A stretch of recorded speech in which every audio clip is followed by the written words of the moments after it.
यीशु मसीह के जलाली और बाबरकत नाम में आप सबको मेरा सलाम। वही मेरे भाई वाली बात है कि ज़िंदगी जब गवाहियों से भरी हो तो गवाहियाँ देनी चाहिए। गवाहियों से ईमान की मजबूती होती है और खुदावंद ने भाई कमर हमें एज अ गिफ्ट दी है हमारी फैमिली को। हम इस बात के लिए खुदावंद के सबसे पहले शुक्रगुजार हैं कि इतने अच्छे और नेक खादम हमारी ज़िंदगी में भेजे और जिनके वसीला से खुदा ने हमें बहुत सारी बरकतों से नवाजा। मैं 2024 की अपनी गवाही शेयर करना चाहूँगी कि मैं समझती थी कि शायद ये मेरी ज़िंदगी का सबसे बुरा साल है। इस साल में मायूसी से घिरी हुई थी मैं और बहुत सारी परेशानियों का सामना किया मैंने। समझे कि खुदा ने मुझे मारने के बाद एक नई ज़िंदगी अता की, लेकिन मैंने इस ज़िंदगी से ये सीखा कि खुदावंद जो है ना आपको तोड़ता है इसलिए कि वो आपके साथ, वो खुदावंद आपके साथ जो जुड़े लोग हैं उनको साथ अपने साथ जोड़ना चाहता है। तो मैं खुदा की इस बात के लिए शुक्रगुजारी करती हूँ। अपनी फैमिली को और स्ट्रॉन्ग करने के लिए खुदावंद की शुक्रगुजारी करती हूँ। और मेरी एक गवाही ये है कि परसों मेरी बेटी बहुत मुश्किल से बची है। ये मेरी जो बड़ी बेटी है 3.5 साल की, इसने पैनाडोल की सारी गोलियां पानी में डाइल्यूट करके छोटी वाली को पिला दी और ये बिल्कुल फेंट हालत में हम हॉस्पिटल लेके पहुंचे। वॉमिट की और फेंट हो गई, उसके बाद बिल्कुल फेंट हालत में हॉस्पिटल लेके पहुंचे और सबा और मैं गए तो सबा रास्ते में खुद बहुत घबरा गई थी। इसकी तबीयत भी ठीक नहीं थी, मैं इसकी वजह से भी परेशान थी। लेकिन मैंने खुदावन को रास्ते में कहा कि खुदावन ये बच्ची तेरा मौजज़ा है। मैंने रोते हुए खुदा से कहा खुदावन ये बच्ची तेरा मौजज़ा है, तूने हमें इसकी जिंदगी ही एक मौजज़ा है और ये जब ये तूने दिया है तो मेरा ईमान है कि इसको कुछ नहीं हो सकता। और जब हम हॉस्पिटल लेके गए, इसका स्टमक वॉश किया तो 1.5 बड़ी वाली जो ड्रिप होती है 1.5 ड्रिप तक इसका स्टमक वॉश होता रहा और इसके अंदर से टैबलेट्स निकलती रही। और खुदावन का शुक्र है कि खुदावन के नाम को चला रहे कि ये बिल्कुल ठीक ठाक हो गई। 1 घंटे बाद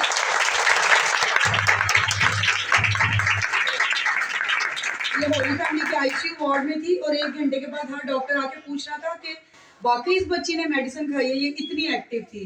खुदावन के नाम को सारा इज्जत और जलाल है जो हमारी हर मुश्किल में हमारे साथ होता है। अच्छे वक्त में नहीं, बुरे वक्त में भी खुदावन की शुक्रगुजारी करें और खुदावन पर ईमान रखें तो वो आपकी सारी मुश्किलात को हल में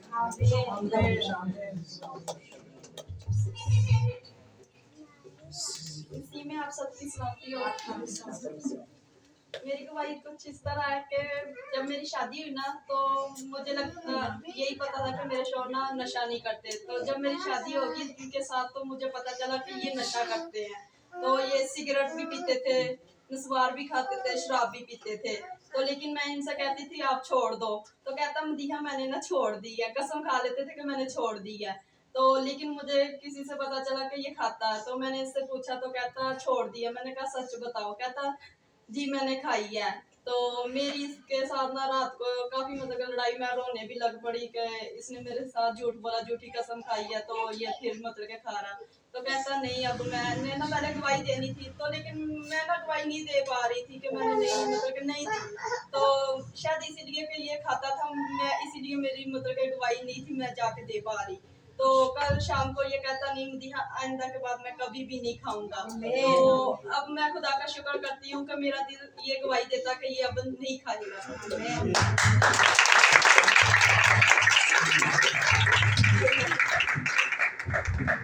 माजरत के साथ थोड़ा सा वक्त ज़्यादा, असल में जब हम वेडिंग हॉल में होते हैं तो हम कुछ पैसे देकर टाइम बढ़ा रहे होते हैं क्योंकि मज़ा आ रहा होता है। यहाँ पर भी अगर हजूरी को एंजॉय कर रहे हैं तो थोड़ा सा वक्त कीमती दीजिए।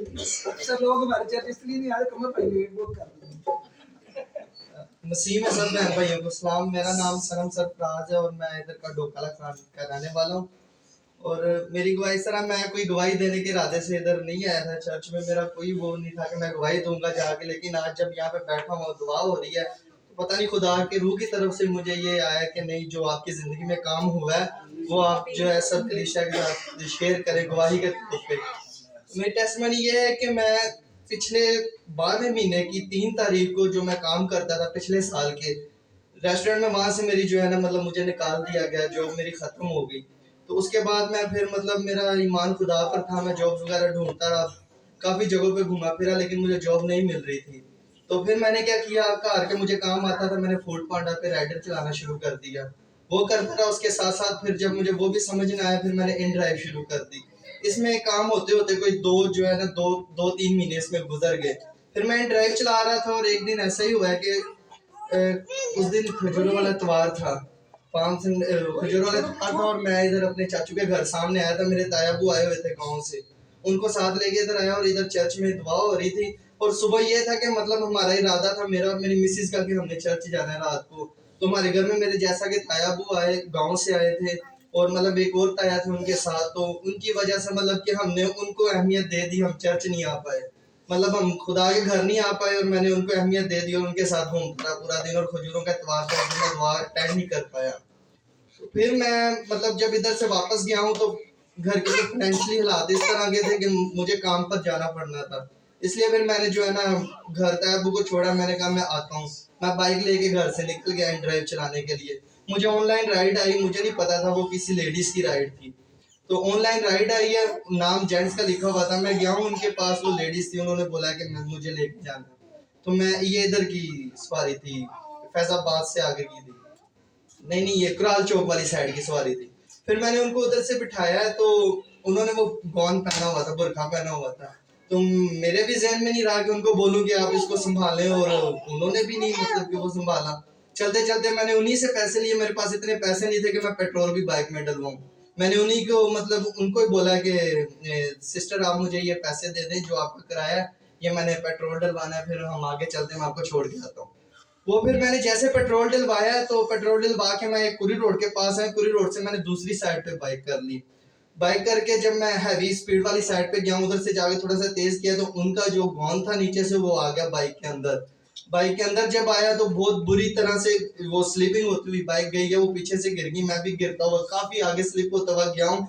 और जैसा कि रमजान का टाइम था, तब हमारे भी रोजे थे, और हमारे साथ जो दूसरे मजहब के हैं मुस्लिम लोग, उनके भी रोजे थे। और उनके रोजे की मतलब जब अफ्तारी का टाइम था, और सबको पता है कि कितनी ट्रैफिक और कितना रश होता है, और बहुत स्पीड में लोग आते जाते हैं, और मैं बिल्कुल दरमियान रोड के दरमियान में गिरा और रगड़ता हुआ गया। और मुझे ये लग रहा था कि मेरे दिल में ये पास्टर जी आया, मैं खुदा के मज़बा पे खड़ा हूँ, मुझे ये लग रहा था आज मेरा शायद आखिरी दिन है। इस तरह का वो सीन था। जब मैं गिरा हूँ तो रगड़ता हुआ गया हूँ, पीछे से वो लेडीज भी थी, वो उनको भी चोट वगैरह लगी और मेरे भी चोट लगी, यहाँ पे अभी तक जो है ना मेरे वो जख्म है। तो मैं गिरा हूँ, तो जब बाइक उठाने की कोशिश की अपने ऊपर से, मैंने यूं हाथ किया कि मतलब पीछे गाड़ियां आ रही, तो मुझे इतना होश था कि मतलब गाड़ियां आ रही हैं। मैंने हाथ किया तो गाड़ियां जो है मतलब ब्रेक्स वगैरह उन्होंने लगाई, और लोग भागते हुए आए, उन्होंने बाइक मेरे ऊपर से उठाई है। उठा के फिर वो जो सिस्टर थी उनका गौन अंदर ही था, तो उनको वो निकालने लगे, एक लेडी थी साथ, वो निकालने लगी उनको, उनके भी कोई चोट वगैरह आई थी, मुझे पता नहीं है, फिर मेरी उनसे बात नहीं हुई।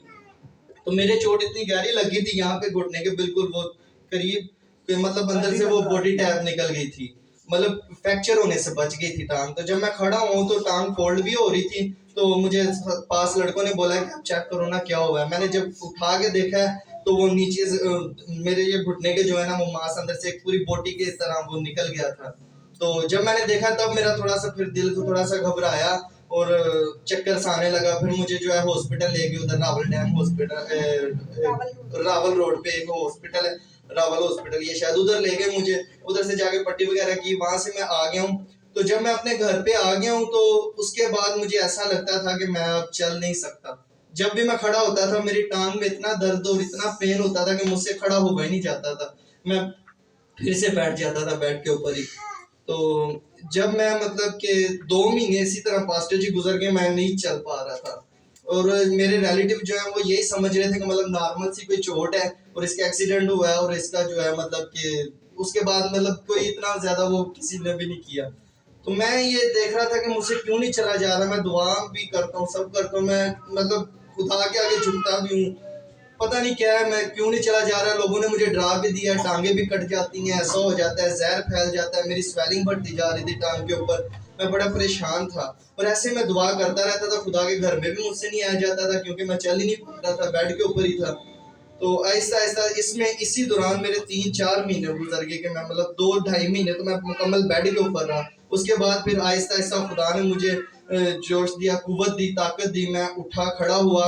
एक वो पास्टर उनको नरेला जी हैं इंडिया के, उनकी मैं मतलब वो देखता था वीडियो में यूट्यूब के ऊपर। फिर प्रॉफिट बजिंदर साहब हैं, उन पास्टर जी हैं, उनका मैं देखता था। वो जब ऑनलाइन दुआ करते थे कि जो चल नहीं सकते वो खड़े होकर जो है चलना शुरू करें। तो मैं ऑनलाइन जो मतलब कि लाइव ही नहीं होता था, जो उनकी रिकॉर्ड हुई वीडियो अपलोड हुई होती थी, उनको देख के मैं चलने की कोशिश करता था। नहीं ये अल्फाज बोल रहा है, खुदा का खादम बोल रहा है, और मैं उनको रिसीव करता था। मैं चलना स्टार्ट करता था, आहिस्ता आहिस्ता मेरी टांगों में, मेरी इस टांग में जो है ना वो दिक्कत आनी शुरू हुई। मेरी वेन जब मैं चलता था मुझे इस तरह लगता था पूरी वेन इतनी दर्द होती थी, मुझसे चला ही नहीं जाता था। बाकी मैंने चलना स्टार्ट किया खुदा के फजल से, आहिस्ता आहिस्ता आहिस्ता। उसके बाद फिर मुझे जॉब के लिए मैंने अप्लाई करना स्टार्ट किया दोबारा से अपने रेस्टोरेंट में। मैंने बोला अब मैंने बाइक का काम नहीं करना है, मैं ड्राइव नहीं चलाऊंगा, मैं दोबारा अपनी जो मेरा हुनर है मैं उसी में जो है जॉब ढूंढूंगा। मैंने अप्लाई किया, मुझे कॉल आ गई है, मैं उधर चला गया। अब जब कॉल आई है मुझे, मेरी हालत इस तरह की थी कि मैं खड़ा होकर काम नहीं कर सकता। 8-9 घंटे मेरा काम है कि मैंने खड़े होकर करना है। तो वो जब कॉल आई है, हालात भी कुछ इस तरह के थे, मुझे जाना पड़ना था। मैंने कहा नहीं मुझे जॉब इतने महीनों से मिल नहीं रही है। ये 6ठे महीने में, 12वें महीने की छुट्टी, 6ठे महीने की 13 तारीख को जो है फिर मैं उधर गया हूँ, इंटरव्यू वगैरह दिया, मेरा इंटरव्यू पास हुआ है। उसके बाद फिर मैंने जॉब स्टार्ट कर दी। जब जॉब स्टार्ट कर दी फिर मुझसे खड़ा नहीं हुआ जाता था पूरा दिन, लेकिन फिर भी मैं खड़ा होता था। मेरा खुदा मुझे ताकत देता था कि मुझे एक मसीह की, खुदा के कलाम की एक वर्स है वो मुझे याद आती है कि मैं मसीह में सब कर सकता हूँ। तो मैं वो बोलता था और मैं खड़ा हो जाता था। और उसके साथ साथ ही फिर मैंने खुदा के घर में आना स्टार्ट किया। आपके पास आता हूँ, शाम के पास शिराज है इधर, उनकी मीटिंग अटेंड करता हूँ। जहाँ जहाँ पर मुझे मौका मिलता है मेरी कोशिश होती है, मैं ये नहीं कहता कि मैं इस चर्च के साथ अटैच मैं इधर ही जाऊँगा। जहाँ जहाँ मुझे मौका मिलता है, जहाँ जहाँ मुझे मसीह लेके जाता है मैं वहाँ जाता हूँ। तो खुदा का शुक्र है। खुदा ने मेरी जिंदगी में ऐसा बदलाव लाया है। फिर मैं मतलब मूवीज वगैरह दुनियावी, सॉन्ग्स वगैरह दुनियावी बहुत देखता था, पसंद करता था, लाइक करता था। लेकिन खुदा का शुक्र है उस दिन के बाद मतलब जब से मैंने चर्च को मुकम्मल रूटीन के साथ अटेंड किया है, ना मैं मूवीज देखता हूँ ना मैं सॉन्ग सुनता हूँ, बस खुदा के कलाम को जो है वो मैंने उठाया हुआ है। और जैसा कि खुदा का कलाम कहता है कि हल पे हाथ रखने के बाद जो पीछे मुड़ के देखता है वो मेरी खिदमत के काबिल नहीं है। तो मैंने हल पे हाथ रख लिया है। तो अब जो है मैं आगे बढ़ूंगा।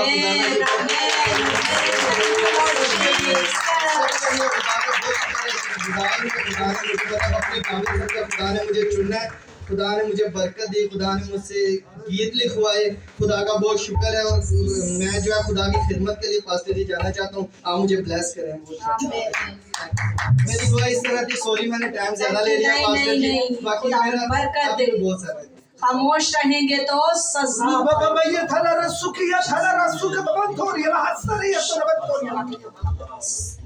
खुदावन कदूस, इस बच्चे ने तुझे पाने का तकाजा किया